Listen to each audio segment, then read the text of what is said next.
সকালবেলার ডিউটিটা কিন্তু শুরু হয়ে গেছে। ঠিক সকাল 5:30টার সময় ঘুম থেকে আমাকে কিন্তু উঠতেই হবে, কারণ ওই যে বরের হচ্ছে তোমার ব্রেকফাস্ট বানানো, এগুলো সমস্ত কিছু বানিয়ে রেডি করে রাখতে হবে।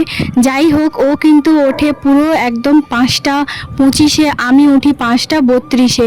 মানে ও যখন একটুখানি ফ্রেশ হতে যায় বাথরুমে, তারপরে কিন্তু আমি উঠে পড়ি। তো যাই হোক, চলো বন্ধুরা, তাহলে আজকের ভিডিওটা দেখতে থাকো, নিশ্চয়ই ভালো লাগবে। বাড়ি থেকে না ওই যে পিপ্লাস পাতা হচ্ছে তোমার বলে, তো সেই পাতার গাছটা কিন্তু আমার বাবার বাড়িতে আছে। তো সেখান থেকেই হচ্ছে তোমাদের দাদাভাই মানে শরবত খেতে ভীষণ ভালোবাসে। তো মা হচ্ছে তোমার দিয়েছে। জানো, আমি কোনো দিনও এইসব জবা পাতা বা যে কোনো পাতার শরবত আমি আজ পর্যন্ত কোনো দিনও ছুঁয়েও দেখিনি, আমি খাইনি। আমি শুধুমাত্র ছাতুর শরবত, পালস শরবত, ভুসির শরবত আর লেবুর শরবত, এই 4 ধরনের শরবত ছাড়া আমি কোনো দিনও এইসব পাতাপুতির শরবত কখনোই খাইনি। যাই হোক, এই পাতাগুলো না 2 থেকে 3টে মাত্র নিতে হয়, 3টেই নিতে হয় বিজোড় সংখ্যা। তারপরে নিয়ে ভালো করে হাত দিয়ে কচলে কচলে কিন্তু এটাকে ভালো করে একটা মানে লালাটের মতন একটা থাকে, তো সেইটা হচ্ছে তোমার মানে ভালো করে একটু নুন আর অল্প একটুখানি চিনি দিয়ে শরবতটা বানাতে হয়। খুবই চটজলদির মধ্যে হয়ে যায়। আর এখানে দেখতেই পাচ্ছ কালারটা ঠিক এরকমটাই আসে। চলো কাছ থেকে তোমাদেরকে একটুখানি দেখাই। 1 গ্লাসের মতন হচ্ছে তোমার করি, 3টে মতন পাতা দিয়ে। তো বাড়ি থেকে যেহেতু মা এবারে মনে করে হচ্ছে তোমার এই পাতাটা দিয়েছিল, আমি ভাবলাম তোমাদের দাদাভাইয়ের জন্য একটুখানি সকালবেলা শরবত করে দিই। তো সেই জন্য দেখতেই পাচ্ছ শরবত কিন্তু 1 গ্লাস আমার একদম তৈরি। ওকে এখন দিয়ে দেবো, ও কিন্তু খেয়ে যাবে এখন খেলতে। তোমরা তো সবাই জানো কম বেশি প্রতিদিন সকালবেলা ও কিন্তু খেলতে যায়। এদিকে আজকে সকালবেলা ভাবলাম, মানে কালকে রাতেই কিন্তু মটরটা ভিজিয়ে রেখেছিলাম। দিদি আসার সময় মটর দিয়েছিল, কারণ ও তো জানে আমরা দুজনই ঘুগনি মটর এগুলো আমরা ভীষণ পছন্দ করি। তো যাই হোক, সেই জন্য দেখতেই পাচ্ছ হচ্ছে ওখানে প্রেশার কুকারে বসিয়ে দিয়ে এসেছি পেঁয়াজ দিয়ে। আর আমি সকালে যখন বানাই তখন এইভাবে চটজলদির মধ্যেই করি।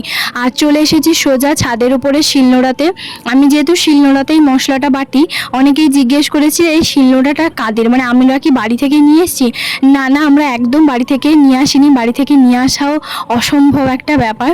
তো সেই জন্য আমরা এখানেই হচ্ছে মানে এই ভাবিদের রুমেই একটা নিচে একটা শিলনোড়া ছিল। তো সেই শিলনোড়া আমরা যখন নিচে থাকতাম তখন আমরা নিচে যেহেতু একটা মানে থাকতো, মানে ভাইয়া যখন নাকি মাংস টাংস বানাতো তখন নাকি নিচে থাকতো। তো এখন যেহেতু সেরকম তো আর বানায় না, মানে করে না, তো সেই জন্য আমি নিচে যখন ছিলাম তখন এই শিলনোড়াটা ব্যবহার করেছিলাম। আর নিচ থেকে তারপরে এখানে কিন্তু আমি ওপরে নিয়ে চলে আসি। যদিও ওদের বাড়িতে কারোর কোনো অসুবিধা হয়নি, আমাকে বলেছে অবশ্যই তুমি ব্যবহার করতেই পারো, কোনো অসুবিধে। আর একটা যে শিলনোড়া যেটা ওরা ব্যবহার করে, ওই শিলনোড়াটা খুবই ভালো। এটা যেহেতু ব্যবহার করা হয় না, শিলনোড়া দেখবে একটুখানি কাটা থাকে, মানে একটু বেশি করে কাটা থাকলে তাদের মশলাটা বাটতে বেশি সুবিধা হয়। আমার এটাতে একটু স্লিপ করে যায়, মানে খুব একটা বেশি, যেহেতু ওদের বাড়িতে ব্যবহার হতো না, তো সেই কারণে। ওখানে দেখতে পাচ্ছ ময়দাটা এদিকে আমি মাখিয়ে কিন্তু ভালো করে রেখে দিয়েছি। আজকে ভেবেছি বড়মশাইয়ের জন্য একটুখানি ব্রেকফাস্টে লুচি আর ঘুগনি। ওর তো ভীষণ প্রিয়, জানো তো, ফুলকো ফুলকো লুচি হবে ওর ভীষণ প্রিয়। আর ঘুগনি ও পছন্দ করে খুবই, তবে মটরটা একটু কম থাকবে, আলুটা একটু বেশি থাকবে, ওরকমটাই। তো যাই হোক, আমি সকালবেলায় কিভাবে মটরের ঘুগনি বানাই চলো তোমাদেরকে একটুখানি শেয়ার করি। আমি প্রথমে কিন্তু একটুখানি জিরা বা হচ্ছে তোমার টমেটো এগুলো মানে ভালো করে বেটে নিই।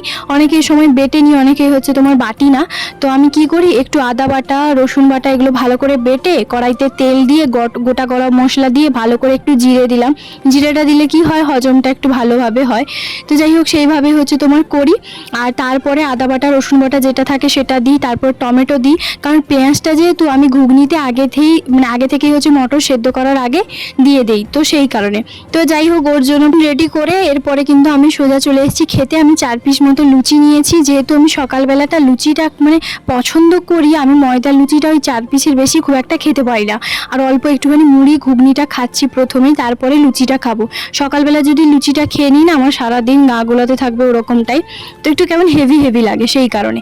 তো যাই হোক, খাওয়া দাওয়া করার পরে এখন এই যে বাবার বাড়ির একদমই সামনে, মানে আমার বাবার বাড়ির কাছে, মানে বাড়িতেই হচ্ছে তোমার এই তেল পাতা বলে একটা তোমার থাকে, মানে মাছের তেল দিয়ে যেমন তরকারি হয় না চচ্চড়ি, ঠিক সেরকমটা টেস্ট হয়।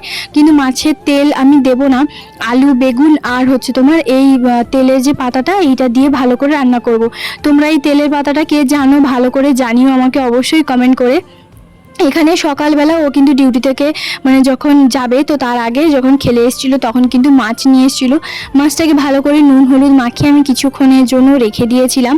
এরপরে সোজা চলে এসেছি রান্নাবান্না করতে।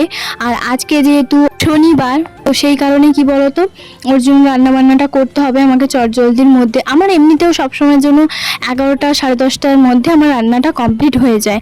আমি ওরকমটাই থাকি, ওই দেরি করে রান্না বসাবো আমার কেন জানি না ভালো লাগে না।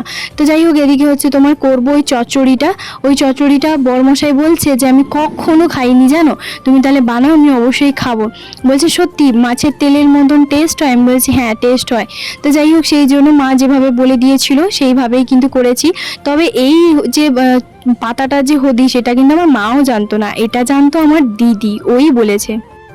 যেহেতু শনিবার তো সেই জন্য কাজে না প্রচুর ব্যস্ত থাকে। আগে রান্নাবান্নাটা ঝটপট করে নিই, তারপরে বাদবাকি সমস্ত কিছু কাজ করি। এখানে দেখতে পাচ্ছ এই যে ডিমটা, মানে মাছের ডিমের যে বড়াটা, মানে মাছের ডিমটা যেটা নিয়ে এসেছিলো, মানে চটজলদি কথা বলার মধ্যে না মানে পুরো সব কাজ মিলিয়ে যাচ্ছে। যাই হোক, এখানে মাছের ডিমটা যে আছে সেই মাছের ডিমটার মধ্যে হচ্ছে তোমার পেঁয়াজ লঙ্কা নুন হলুদ দিয়ে ভালো করে কিছুক্ষণ মাখিয়ে রেখেছিলাম। এরপরে বড়াগুলো ভাজবো। এদিকে আমার চচ্চড়িটাও কিন্তু হয়ে গেছে, এই যে দেখতে পাচ্ছ চচ্চড়িটাও হয়ে গেছে। বাদবাকি হচ্ছে তোমার মাছের ঝালটা বানাবো আর করবো মাছের ডিমের বড়াটা যেটা আছে সেটা করবো চাটনি। এখানে দেখতে পাচ্ছ আমচুর হচ্ছে তোমার, এই যে এখানে আমচুরটা হচ্ছে জলে একটুখানি ভিজিয়ে মানে হাতের মধ্যে একটু চটকে নিয়েছি, মাখিয়ে নিয়েছি। আর তারপরে এখানে আছে গরম জল, যের মধ্যে গরম জল আছে, গরম জলটা দিয়ে মাছের ডিমটা যেটা ছিল সেটা দিয়ে ভালো করে একটুখানি চটকে নিয়েছি। তো চলো এখন ঝটপট রান্নাটা করি। মাছটা যখন আমি বের করেছিলাম তখন কিন্তু দেখতে পাই এই মাছের ডিমটা ভীষণই সুন্দর জানো। মাছের ডিমের বড়া বলো চাটনি বলো খুবই ভালো লাগে। তবে আজকে চাটনি বানানোর অত সময় নেই, তো তারপরে ভাবলাম যে না কয়েকটা হচ্ছে তোমার বড়া ভেজে নিই, তারপরে একটুখানি চাটনি করে দিই। আজকে 4টে মতন পদ রান্না করি জানো তো। আমি যখন এখানে ছিলাম না, তোমাদের দাদাভাই যে কী যে খেয়েছে সেটা ও নিজেই জানে। মাছ নিয়ে আসতো, ওই মাছের ঝোল ভাত ওরকমটাই খেয়ে নিত, কখনো কখনো পান্তা, তারপরে হচ্ছে এটা সেটা। মানে আমি একটা যে ধরো 2-3টে পদ রান্না করে সুন্দর করে ওকে যে রান্নাটা করে খাওয়াই, বুঝতেই পারছো একটা নিজের কাছের মানুষের নিজের হচ্ছে তোমার একটা বউয়ের হাতে রান্না নিজে রান্না করে খাওয়া সত্যি অনেকটাই আলাদা। রান্না আমার পুরো কমপ্লিট, এখন বাজে 11টা, পুরো কাটায় 11টা। এদিকে দেখতে পাচ্ছ ভাত পুরো হয়ে গেছে, পুরো গ্যাসটা মুছা, এখানে বাসনপত্র সব কিছু ধুয়ে মুছে রেখে দিয়েছি। চলো এখানে ব্যাক ক্যামেরা করে দেখাই কি কি রান্না করেছি। এখানে দেখো, এখানে প্রথমে রান্না করে নিয়েছি আমি কিন্তু মাছের ঝোল, তো একটুখানি মাখা ভাবেই বানিয়েছি। আর তারপরে হচ্ছে তোমার করেছি এখানে মাছের ডিমের বড়া ভাজা, আর সঙ্গে কিন্তু মাছের ডিমের চাটনিটাও আছে। মাছের ডিমের বড়াটা ও খুব একটা খায় না, ওই 2 পিস মতন, তো আবার টেনে টুনে ওকে বকলে তারপরে খাবে। আর এখানে মাছের ডিমের চাটনিটা, আমার তো এই চাটনি হলে আর কোনো কিছুই দরকার নেই। আর হ্যাঁ, ওই যে তেলের যে পাতাটা নিয়েছিলাম ওটা হচ্ছে তোমার চচ্চড়ি করেছি। প্রতি সপ্তাহে শনিবারে হচ্ছে আমি কি করি বলো তো, চটজলদির মধ্যে রান্নাটা করে ফেলি, সব কাজ ফেলে রেখে চটজলদির মধ্যে রান্নাটা বসিয়ে দিই। তো আমি 11টার সময়, 11টা থেকে 11:30 লাগে আমার সব কিছু মানে রান্নাটা কমপ্লিট করতে। তো যেহেতু সকালবেলা লুচি ঘুগনি করেছি, বেশ খানিকটা সময় লেগেছে, বুঝতেই পারছো লুচি ঘুগনি করা মানে। তো যাই হোক সেগুলো তো করেছি। তারপরে এইমাত্র 4টে তরকারি আর ভাত বসে মোট 5টা তরকারি হচ্ছে তোমার বানালাম, 11টার মধ্যে পুরো কমপ্লিট করে নিয়েছি। তো তোমাদের দাদাভাইকে আমি ফোন করেছি যে বলে দিই এই শুধুমাত্র শনিবার 11টা 11:30 থেকে আমি কল করি, না হলে আমি কোনোদিনও অফিসে থাকাকালীন ওকে আমি কোনোদিনও কল করি না। খুব একটা আমি ওর সঙ্গে অফিসে হচ্ছে তোমার দরকার না হলে আমি কখনোই ওর সঙ্গে মানে কল করি না, ওকে ফোনও করি না। তো যাই হোক, এখন হচ্ছে আমি কল করে এক্ষুনি বলেছিলাম, তখন বাজে 10:58, ঠিক আছে। তো আমি বললাম যে হ্যালো, তখন বলছি হ্যাঁ রান্না হয়ে গেছে, খাবে যদি চলে আসো। মানে আমি পুরো অবাক, কারণ ও জানে যে আমি হাসলাম, বলছি হ্যাঁ সত্যি রান্না হয়ে গেছে, খাবে যদি চলে আসো।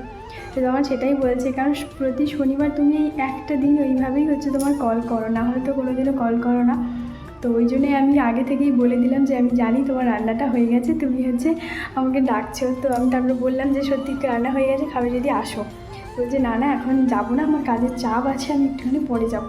তো ততক্ষণে ভাবলাম জামা কাপড়গুলো কেচে ধুয়ে নিই, আর যেহেতু প্রতিদিনের জামা কাপড়গুলো তো কাচা হয় আমাদের, তো কেচে ধুয়ে নিই, আর আমি নিজেও ততক্ষণে চানটা করে নিই। চলো পুরো হাঁপিয়ে গেছি। যেহেতু আজকে শনিবার, তো শনিবার মানে বুঝতেই পারছো আমার কিন্তু প্রচুর কাজ থাকে। আমি সব কাজ হচ্ছে তোমার মানে বিশেষ করে রান্নার কাজটা যেহেতু আমার এখন হয়ে গেছে, এখন আমি আরামসে হচ্ছে তোমার মানে ওকে একটা কল করে চলে এসেছি। ও বললো যে না আমি এখন যাবো না, কারণ যেহেতু লুচিটা ঘুগনিটা খেয়েছি বেশ ভারী আছে পেটটা। আর সঙ্গে ওকে কি বলতো ওই ছোলা ভেজানো এগুলো একটু দিয়েছিলাম, যেহেতু শনিবার তো কখন হয়তো যদি ও 11টার মধ্যে খেতে চলে আসে তাহলে ও খেতে চলে আসে, না হলে সেই আসবে সেই 2:30 3টার সময়। তো সেই জন্য আমি সবসময় ওর ব্যাগের মধ্যে শনিবারটা বিশেষ করে কিছু না কিছু রাখি। তো যাই হোক সেই কারণে আজকেও কিন্তু দিয়েছিলাম। তো ওই জন্য বলছে যে না না আজকে বেশ অনেকটা পরিমাণে খাওয়া হয়েছে, আমি একটু পরেই যাব। তো আমি বললাম ঠিক আছে, তাহলে তার ফাঁকে আমি জামা কাপড়গুলো কেচে ধুয়ে ভালো করে রেখে দিই, তারপরে আমি কিন্তু যাব চান করতে। যেহেতু আমার রান্না বান্নাটা কিন্তু আগেই হয়ে গেছে বুঝতেই পারছো, সেই কারণে বাড়ি থেকে যে জামা কাপড়গুলো মানে নিয়ে এসেছিলাম সেগুলো কালকে খুব একটা ভালোভাবে কারেন্টটা ছিল না। তো তার কারণে হচ্ছে তোমার কালকে আর ভালো করে কাচিনি, তোমাদের দাদাভাই বলেছিল। আর বৃষ্টিও যেহেতু পড়েছিল বলছে সাইডে এক সাইডে রেখে দাও, পরে যখন ভালোভাবে রোদ বেরোবে তখন জামা কাপড়গুলো কেচে দেবে। যেহেতু ট্রেন জার্নি করা জামা কাপড়গুলো না আমার একদম রাখতে ভালো লাগে না, কখন মনে হয় কাচাকাচি করে হচ্ছে তোমার গুছিয়ে রেখে দেবো। কেন বলো তো, আমার না জামা কাপড় প্রতিদিন কাচাটাই একটা অভ্যেস। আর এই অভ্যেসটা কিন্তু আমি তোমাদের দাদাভাইয়ের কাছ থেকেই শিখেছি, কারণ ও যেহেতু প্রথম থেকেই হস্টেলে থাকতো, তো ক্লাস 12 পাস করার পরে তো ও প্রতিদিনই জামা কাপড় ওকে যদি প্রতিদিন মানে দেই, ও যদি সেটা পরে ও ভীষণ পরিমাণে খুশি হয়। আর ও কখনো হচ্ছে তোমার একদম কাঁচা ধোয়া জামা ছাড়া ও পরবেই না, তো এইভাবে করে। তো আমি ভাবলাম ওটা আমার প্রথম থেকেই অভ্যেস হয়ে গেছে। তাহলে চলো বন্ধুরা আজকে ভিডিওটা এখানেই শেষ করছি, কেমন লাগলো অবশ্যই জানিও। ভালো থাকবে, সুস্থ থাকবে, টাটা, গুড নাইট। চ্যানেলে যদি নতুন হয়ে থাকো অবশ্যই চ্যানেলটাকে সাবস্ক্রাইব করতে ভুলবে না।